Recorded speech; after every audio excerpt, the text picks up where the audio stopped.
నా పేరు డాక్టర్ గంగాధర్ అండి. నేను ఇక్కడ షామీర్పేట్ మండల్లో పనిచేస్తున్నాను. లాస్ట్ 9 ఇయర్స్ నుండి పనిచేస్తున్నాను. నా స్పెషలైజేషన్ ఎంబీఏసీ సర్జరీ అండ్ రేడియాలజీ అండి. మనం కొత్తగా డైరీ ఫామ్ పెట్టుకునే ఫార్మర్స్ అవలంబించవలసిన పద్ధతులు ఎలా ఉండాలి అనేది దాని గురించి ఇప్పుడు చెప్పబోతున్నాను. మేజర్గా ఇందులో మనం ఒక 4 పాయింట్స్ మీద కాన్సన్ట్రేట్ చేయాలండి. ఒకటి cattle shed, second one labour, third one feed and fodder, fourth point ఈ marketing strategy milk and milk products.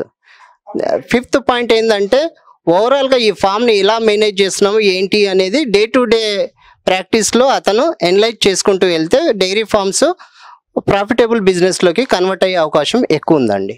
ఇప్పుడు మనం ఫస్ట్ పాయింట్ గురించి మాట్లాడడం డైరీ షెడ్స్ అనేది ఎలా ఉండాలి ఏంటి అనేది. డైరీ షెడ్స్ అనేది మనకు వాటికి కావాల్సిన ఇన్పుట్స్ అవన్నీ ఒక పద్ధతి ప్రకారము కన్స్ట్రక్షన్ చేసుకొని ఇంజనీరింగ్ ప్లాన్ తీసుకొని కన్స్ట్రక్షన్ చేసుకోవాలి.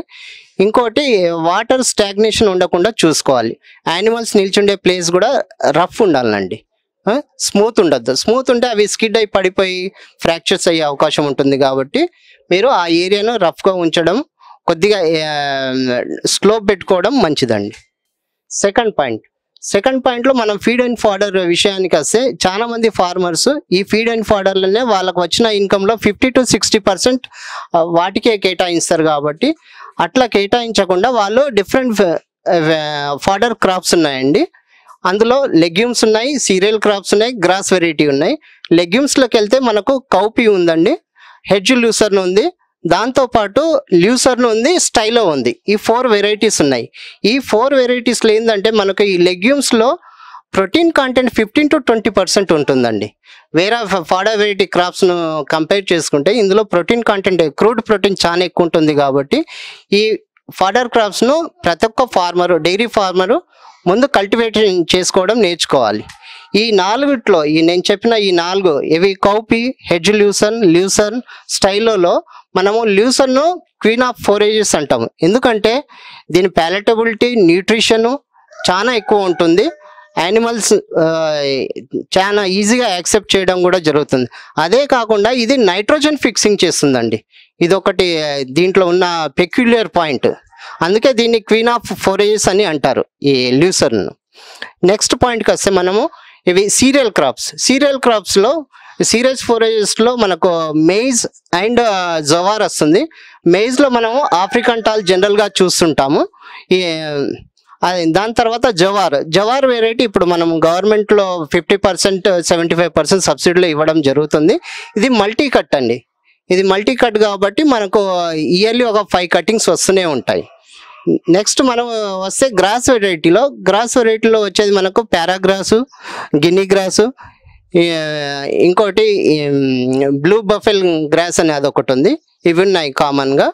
కానీ మనము జనరల్గా హైదరాబాద్ ఈ సరౌండింగ్స్లో మనం పారాగ్రాస్ను ఎక్కువ చూస్తుంటాం ఈ మూసినది ఆ ఏరియాలో. ఇనిషియల్గా స్టార్ట్ చేసే ఫార్మర్స్, చిన్నకారు రైతు కానీ మధ్యతరగతి వాళ్ళు కానీ ఇనిషియల్గా ఒక 5 యానిమల్స్ తెచ్చుకోవాలండి. తెచ్చుకొని మనకు కావాల్సిన ఫీడ్ అండ్ ఫాడర్ను అరేంజ్ చేసుకొని ఒక పద్ధతి ప్రకారము చేసుకుంటూ ఈ పద్ధతి ప్రకారం చేయడం వల్ల ఏమవుతుందంటే మనకు ఎవ్రీడే వచ్చే మిల్క్ను ఈజీగా మార్కెటింగ్ చేసుకొని దానివల్ల లాభాలు పొందే అవకాశం ఎక్కువ ఉంటుంది. మీకు ఎప్పుడైతే అనుభవం మెల్లగా పెరుగుతుంటో దాని తర్వాత మీరు యానిమల్స్ను పెంచడం స్టార్ట్ చేయాలండి. ఒకేసారి తీసుకొచ్చి అనుభవం లేకుండా పెట్టి లాస్ అయిపోతే చాలా ఇబ్బందుల పాలవుతారు. కాబట్టి ఫార్మర్స్ స్మాల్ ఫార్మర్స్ కానీ మార్జినల్ ఫార్మర్స్ కానీ ముందు 5 యానిమల్స్తోని స్టార్ట్ చేయాలండి డైరీ ఫామ్ను. దాని తర్వాత మెల్లమెల్లగా స్టెప్ బై స్టెప్ ఎవ్రీ 6 monthsకి ఒక 5 యానిమల్స్ని యాడ్ చేసుకుంటూ వెళ్ళాలి. ఇలా చేసుకుంటూ వెళ్తే ఒక 2 yearsలో మీకు ఒక 20 యానిమల్స్ షెడ్ అవుతుంది. 20 యానిమల్స్ షెడ్ అయినప్పుడు దీంట్లో కూడా మీరు సైక్లికల్ ప్యాటర్న్ అనేది ఒకటి ఫాలో చేయాలి. ఇప్పుడు 20 యానిమల్స్లో 20 యానిమల్స్ ఎట్ ఏ టైం ఈనడం, ఎట్ ఏ టైం మిల్కింగ్ ఇవ్వడం కాకుండా సైక్లికల్ ప్యాటర్న్లో ఒక 10 యానిమల్స్ పాలు ఇవ్వడము, 10 యానిమల్స్ కన్సీవ్ అయ్యి అడ్వాన్స్ ప్రెగ్నెన్సీలో ఉండడం. అలా ఏమవుతుందంటే మీకు సైక్లికల్ ప్యాటర్న్లో మీకు round the clock year wise మీకు డబ్బులు వస్తూనే ఉంటాయి. మీకు ఎటువంటి ఫైనాన్షియల్ ప్రాబ్లమ్స్ అనేది ఎరైజ్ కాదండి. ఇది మీరు ప్రతి ఒక్క ఫార్మర్, స్మాల్ ఫార్మర్ కానీ మార్జినల్ ఫార్మర్ కానీ ఈ పద్ధతిని అలవాటు చేసుకోవాలి.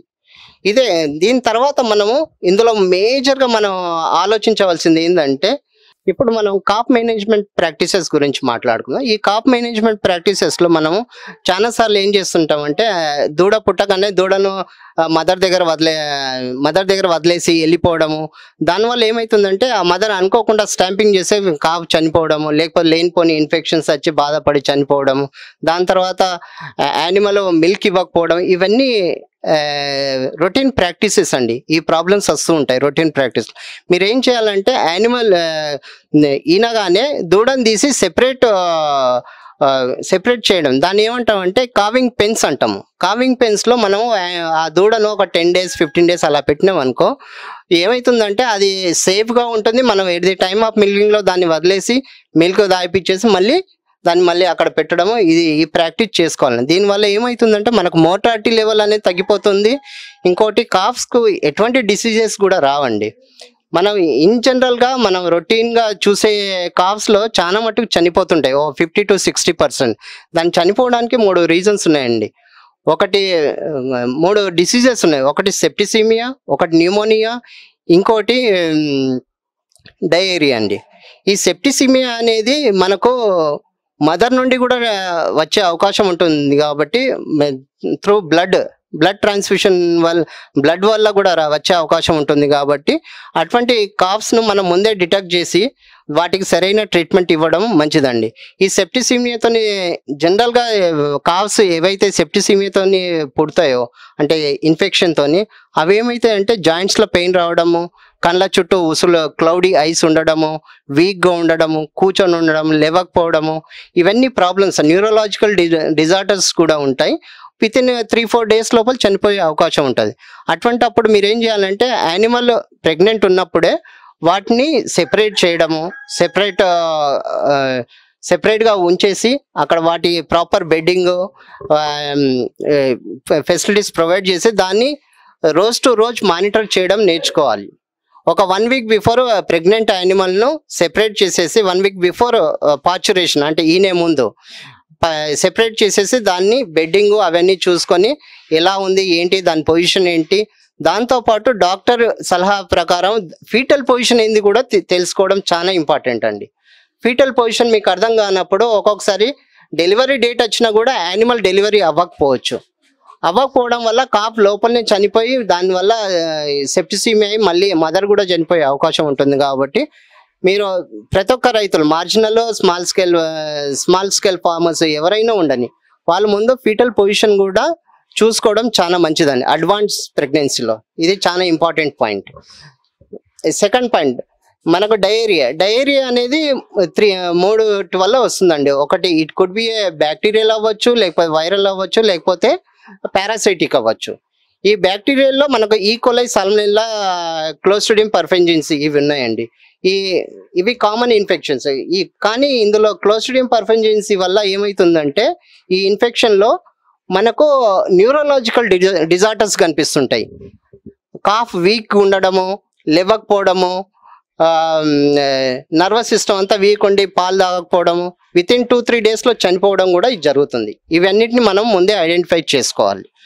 సెకండ్ వన్, బ్యాక్టీరియా, వైరల్ డిసీజెస్లో మనకు జనరల్గా చూసేటి rota virus, corona virus, bovine viral diarrhoea ఇవండి. ఇందులో ఏంటంటే మోషన్స్ అన్నీ వాటరీ టైప్ మోషన్స్ ఉండడం, దానివల్ల బాడీ ఎలక్ట్రోలైట్స్ అవన్నీ లాస్ అవ్వడం వల్ల కాఫ్ వీక్ అయిపోయి సడన్గా బాడీ టెంపరేచర్ లో అయిపోయి చనిపోయే అవకాశం ఉంటుంది. దీన్ని కూడా మీరు దృష్టిలో పెట్టుకోవాలి. దీనికి కావాల్సిన supportive electrolytes either in the form of water or liquid ఫామ్లో ఇవ్వడం నేర్చుకోవాలండి. ఈ కాఫ్ డయేరియాలో మనకు లాస్ట్గా పారాసైటిక్ దాంట్లో మనకు జనరల్గా కాక్సిడియోసిస్ ఒకటి, జిఆర్డిఐ, ఇవి 2 అండి. దీనివల్ల యానిమల్స్ బాగా వీక్ అయిపోయి ఇది అవ్వడం జరుగుతుంది. అదే కాకుండా ఇప్పుడు థర్డ్ పాయింట్కి వస్తే న్యూమోనియాలో మనకు జనరల్గా లంగ్స్ ఎఫెక్ట్ అవుతాయండి. ఇందులో జనరల్గా the causative organism haemolytica, Pasteurella haemolytica and mycoplasma, ఈ ఆర్గానిజమ్స్. ఇప్పుడు సపోజ్ ఇప్పుడు మనకున్న కాఫ్ ఎందుకు చనిపోయిందని చూడాలనుకున్నప్పుడు పోస్ట్మార్టం చేస్తే మనకు ఇంటెస్టైన్లో మనకు హెమరేజెస్ ఉంటాయండి. ఇందులో న్యూమోనియాతో చనిపోయిన వాటికి. ఇది ఇప్పుడు మనం కాఫ్ మేనేజ్మెంట్ ప్రాక్టీస్లో ఈ డిసీజెస్ మీద కొద్దిగా కాన్సన్ట్రేషన్ చేసాము. నెక్స్ట్ ఇప్పుడు మనము అసలు యానిమల్ని ఎలా సెలెక్ట్ చేయాలి అనేది ఫార్మర్కు first and foremost important issue అండి. అసలు మనం యానిమల్ని ఎక్కడ కొనాలి, సంతలో కొనాలా లేకపోతే ఒక ఫార్మర్ దగ్గర కొనాలి అనేది ఇంపార్టెంట్. జనరల్గా మనం ఏం చేస్తామంటే మనకు చాలా చోట్ల మనం ఆంధ్రా నుండి యానిమల్స్ తేవడం జరుగుతుందండి. అక్కడ చాలామంది ఏజెంట్స్ ఉంటారు. మనకు అక్కడ యానిమల్స్ మనకు ప్రొడక్టివిటీ బాగుంటుంది, మిల్క్ ఈల్డ్ కూడా బాగుంటుంది, యానిమల్ చూడతందుకు కూడా బాగుంటుంది. కాబట్టి అక్కడ వెళ్ళినప్పుడు మనం మేజర్గా చూడవలసిన పాయింట్స్ ఏంటంటే అసలు యానిమల్ ఎలా ఉంది ఓవరాల్గా. మనకు యానిమల్ ఎక్కువ ఏజ్డ్ యానిమల్ కాకుండా మనము మ్యాక్సిమం 5 years లోపు ఉన్న యానిమల్ని కొనడం ట్రై చేయాలండి. ఫస్ట్ దాని కొమ్ములు ఎలా ఉన్నాయి, కొమ్ములు తిరిగి ఉండాలి, దాని అడ్డర్ పొజిషన్ ఎలా ఉంది, టైల్ ఎలా ఉంది, ఇవి మోస్ట్ ఇంపార్టెంట్ పాయింట్స్ అండి. కొమ్ములు, అడ్డరు, పొదుపు, మనం అడ్డరు అంటే పొదుపు అంటాము, అది ఎలా ఉంది, దాని తోక ఎలా ఉంది, ఎంతవరకు ఉంది, స్విచ్ ఆఫ్ ది టైల్ అంటాం, అది చాలా ఇంపార్టెంట్ అండి. దాంతోపాటు బాడీ బిల్డప్ ఎలా ఉంది, ఓవరాల్గా యానిమల్ ఎలా కనిపిస్తుంది అనేది ఈ పాయింట్స్ ముందు కాన్సన్ట్రేషన్ చేసుకొని మనము ప్రైస్ డిసైడ్ చేసేటప్పుడు కూడా యానిమల్ ఎన్ని పాలు ఇస్తుంది పూటకు అన్నది చాలా first and foremost important point అండి. 1 లీటర్కు మీరు ఒక 3 నుండి 4,000 రూపాయలు పెట్టొచ్చండి. ఒక యానిమల్ ఒక 10 లీటర్లు ఇస్తుంది అంటే మనము యానిమల్ కాస్ట్ కాకుండా పర్ లీటర్కు ఒక 4,000 రూపాయలు వేసుకున్నా కూడా అది ఓవరాల్గా మనకు 80,000-85,000 వరకు వస్తుందండి.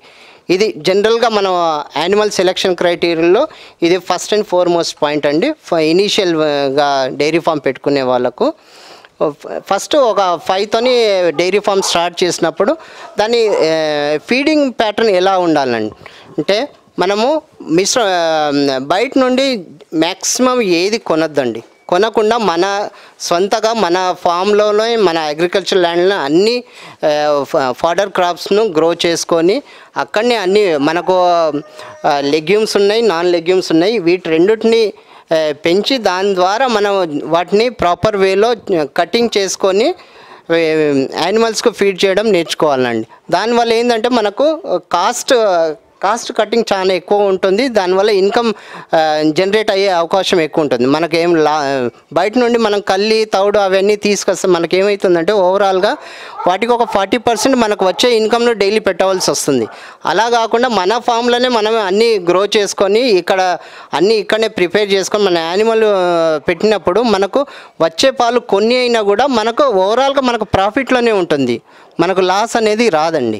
ఈ విధంగా ఫస్ట్ అండ్ ఫార్మోస్ట్ ఈ farmers small scale, marginal scale farmers అందరు దీన్ని దృష్టిలో పెట్టుకొని వాళ్ళ డైరీ ఫార్మ్స్ను స్టార్ట్ చేసి ఒక ముందుకు సాగాలని కోరుకుంటున్నాను.